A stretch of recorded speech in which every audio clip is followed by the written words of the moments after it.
Hello students, welcome to this session. In this session, we are going to discuss about evaluation order of the SDTs. And come to the objective of the session is, we are going to understand the concept of how a SDT is going to be evaluated and how the expressions are evaluated.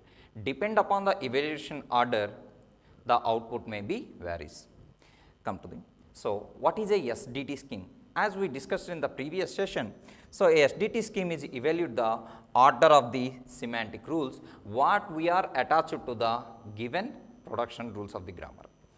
Depend upon the semantic rule evaluation, the output or the final result may vary, and there are two types of SDTs. The first one is the S attributed SDT and second one is the L attributed SDT. This S attributed SDT completely depends upon the synthesized attributes, and the L attributed SDT is depend upon the inherited attributes, but with a little change. Okay. Come to S attributed SDT, it uses only the synthesized attributes. We already discussed what is a synthesized attribute.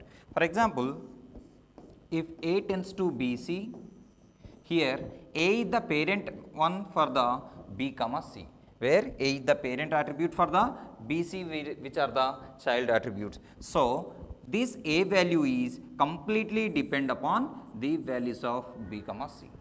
So these type of attributes are known as synthesized attribute, and S attributed SDT uses the synthesized attributes, and the semantic actions are placed at the right end of the productions. The semantic actions are placed at the right end of the production. For example, if E tends to E plus T is my production, so I have to attach the semantic rule on the extreme right in curly braces. Okay.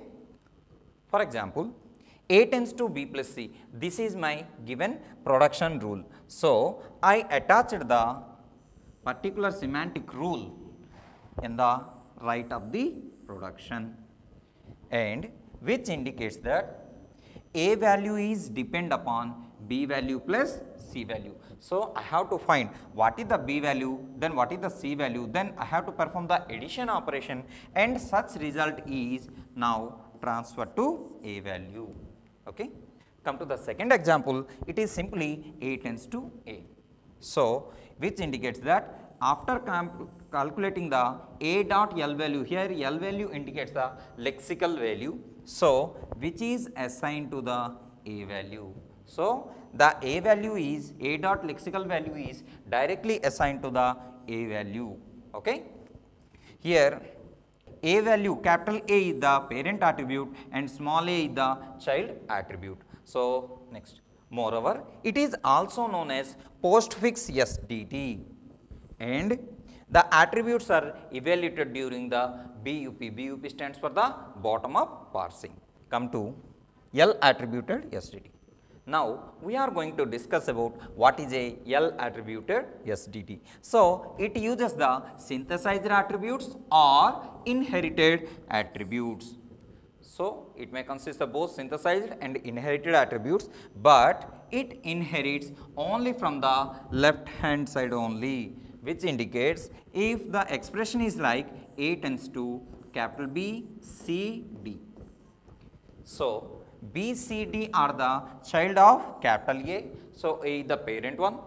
If I want to find A value, so definitely I have to go for, or I have to calculate the B comma C comma D values. But if I want to calculate the C value, so C value must depend upon its parent or on its left hand side sibling only. It never depend upon the right hand side sibling. Here it is capital D. So C never depend upon the right hand side sibling capital D. Okay. Now come to the example, A tends to BCD. So A value is completely depend upon B value, C value and D value. After computing the B value, C value comma D value only, I can find the A value, and this capital C is may depend upon its parent attribute, that means A. So C value can be computed by assigning the A value to C value, or it may depend upon its the left hand side non-terminal or left hand side sibling. So, C value may be calculated by using the B value, B the left hand side sibling of the capital C, and we cannot write C value equal to D value. That means we cannot compute C value by using the D value, because D the right hand side sibling of capital C. So, which is impossible. Okay? And the attributes are evaluated by traversing the parse tree depth first and left to right. So, we are going to traverse. So, attributes are evaluated by traversing the parse tree in depth first and left to right pattern. Okay. Now, we are going to discuss about various examples for synthesized attributes and S attribute or L attributes. Come to the first one, A equal to B plus C, which indicates B comma C are the child attributes of A and A is the parent attribute. So, after computing the B value and C value, I can calculate the A value. So, after finding B and C, I have to perform the addition operation, then only I can find the A value. Come to the next one. So, which is a synthesized attribute and A value is depend upon B comma C. Come to the next example, A tends to BC. Here B comma C are inherited attributes. So, they are strictly depend upon capital A. That means, if I want to find the B value, it must depend upon capital A. So, I can write B value equal to A value. And at the same time, C also may depend upon the capital A only. So, C value also depend upon A value. Okay. Come to the third example, A tends to BC. Here C is inherited attribute, but it is of L attribute type. So, if I want to calculate the C value, it may depend upon A value and B value. Okay. So, if I want to calculate the C value, here in this example A tends to BC, C is said to be the inherited attribute of L attribute type. So, if I want to compute the L value, it may depend upon A value or B value. Okay. SDT to the syntax tree. If a syntax directed translation scheme is given to us, how we can transform such scheme to a syntax tree. So, which is used to construct the syntax tree by or parse tree, and the syntax tree is of two types. The first one is the concrete syntax tree, second one is the abstract. So, depend upon the graphical representation, we categorize the syntax tree into these two types. Come to the concrete syntax. So, concrete syntax tree. So, this represents all the terminals and non-terminals of the given grammar in the particular parse tree or syntax tree. For example, if we go with this particular grammar, okay, so and I want to generate the string 2 plus 3 into 4. If we go with this grammar, E tends to E plus T, E tends to T, T tends to T star F, and T tends to F, and F tends to number, and I want to process the string 2 plus 3 into 4. So, must I have to generate the semantic rules, or I have to attach the semantic rules for this particular grammar. So, what I can write, where E dot VAL equal to E dot VAL plus T dot VAL. Second one, E dot VAL equal to T dot VAL, or sometimes the SDT is given directly. So, for this example, E tends to E plus T or T, E tends to T, T tends to T star F, T tends to F, F tends to number, and I want to process the string 2 plus 3 into 4. So, I want to process the string 2 plus 3 into 4. So, this is the parse tree which can started with the start symbol capital E, and I use the first production as E plus T, then E tends to T, T tends to F, F tends to number, and here I am attaching the lexical value equal to 2. Why? Because the string is 2 plus 3 into 4. Now, T tends to T star F, and f tends to the number. Here I used the lexical value 3 and here I used the lexical value 4. So, in this parse tree you may clearly observe, so these are the nodes, these are the variables or non-terminals and this is a terminal. So, if a syntax tree consists the both terminals and non-terminals as nodes, such tree is known as concrete syntax tree.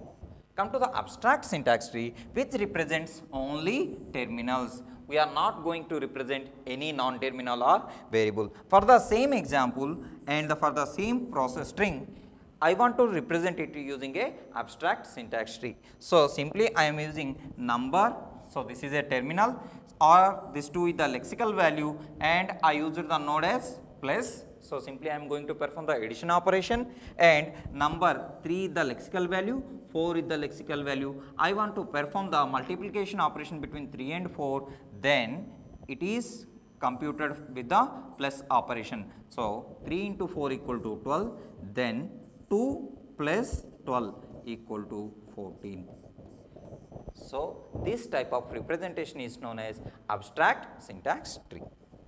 While going to discuss with various types of parse trees, we have to discuss the annotated parse tree. So, now there is a question, what is a annotated parse tree? Already we discussed what are the two types of syntax trees. We discussed the concrete syntax tree and abstract syntax tree depend upon the graphical representation.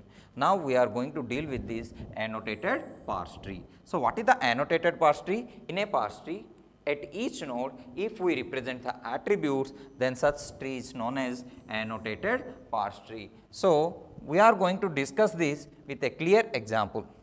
So, here my grammar is E tends to E plus T or T and T tends to ID.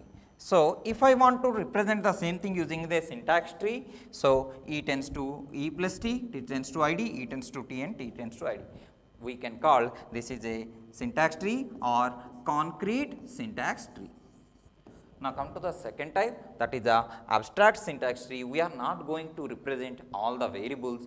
Instead of representing the variables, we are representing only the terminals. So, ID plus ID. This is enough to represent for the ID plus ID. So, this is the abstract syntax tree. Now, our annotated parse tree by assigning the values. How to assign the values? Let us say if I want to represent this particular tree as an annotated parse tree, so I have to assign the values. Suppose if I am assigning 2 here and 3 here, so the ID lexical value is 2, which is assigned to T. So, T dot VAL equal to 2 and this T is assigned to E. So, E dot VAL equal to 3. Come to here, ID, the lexical value of this ID equal to 3, which is assigned to T as T dot VAL equal to 3. Now, I am going to perform the addition operation between E and T and such value is assigned to E as E dot VAL equal to 5. So, in this way, we are going to assign the attribute values to each node of the parse tree, which is expressed here as ID L value equal to 2, that is assigned to T as 2 and that is assigned to E, and now here also ID L value equal to 3, which is assigned to T. Finally, we calculated the E value as 5. So, this is the representation of the annotated parse tree. Here, we are going to discuss how a annotated parse tree can be calculated with the another example. So, let us say there is some 7 productions in the given grammar and semantic rules also defined. I want to process the string 3 into 5 plus 4. So, I started with the capital L and uses the production L tends to E, which is indicates L tends to E. Then E tends to E plus T. E tends to E plus T. Then E tends to T and T tends to T into F, T tends to F and F tends to digit. Here also F tends to digit, T tends to F, F tends to digit. I assign the lexical values 3, 5 and 4 here. So, which is assigned to the F value. So, now F value equal to 3. then this f is assigned to t, so t value equal to 3.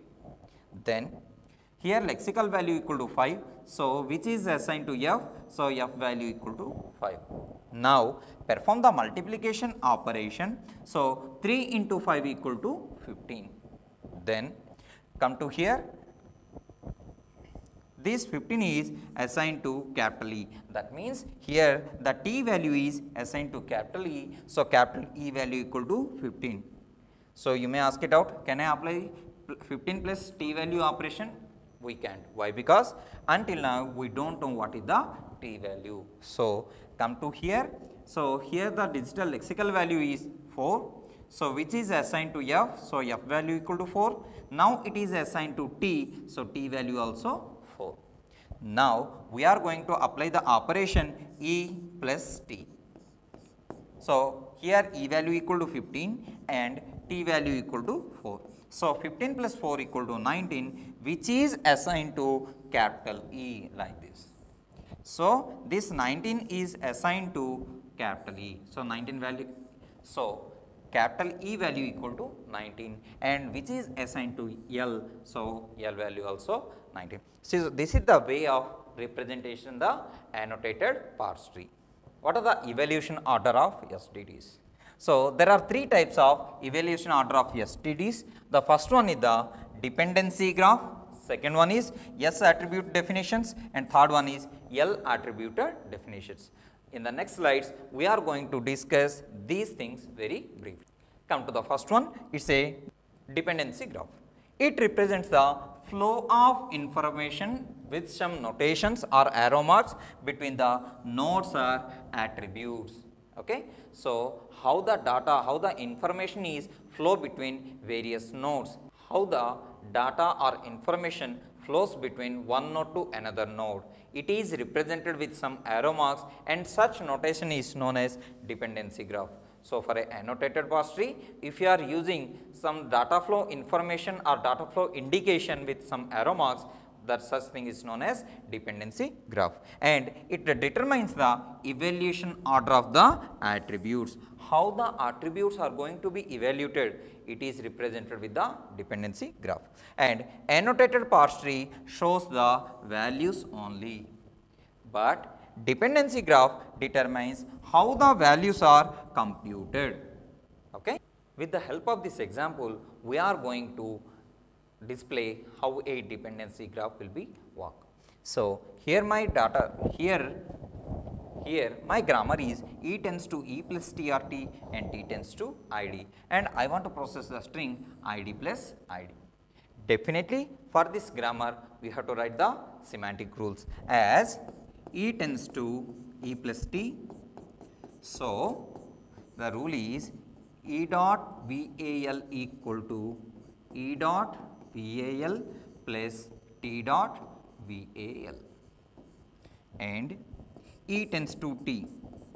So E dot VAL equal to T dot VAL, and come to T tends to ID.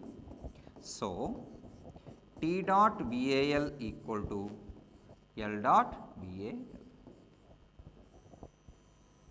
Okay. So these are the semantic rules attached with the given grammar. So now we are going to draw the annotated parse tree like this. So here ID L value equal to 2. Why? Because I want to process the string, let us say 2 plus 3. The parse trees only represents the strings. Here the string is ID plus ID, so it represents ID only. If I want to draw the parse tree, so it maybe looks like E tends to E plus T, and E tends to T, T tends to ID, and T tends to ID. So this is a parse tree, but in annotated parse tree we are attaching the attribute values to the nodes. So here I am attached the value 2, here I attached the value 3. So here ID value equal to 2 and T value equal to also 2, because this ID value is assigned to 2. Then this T value is assigned to E, so this is 2. Here ID value equal to 3, it is assigned to T, so it is 3. Then finally, these after calculation of E plus T, we are attached the values to E, so the value is 5. So this is the model of dependency graph. More clearly, E tends to E plus T, E tends to T and T tends to ID. Here also T tends to ID. If I want to process the string ID plus ID and I want to evaluate the expression 2 plus 3, so attach 2 here or assign the lexical value 2 to this ID and 3 to this ID. Now ID dot L value equal to 2. So which is already displayed here. Now this ID is,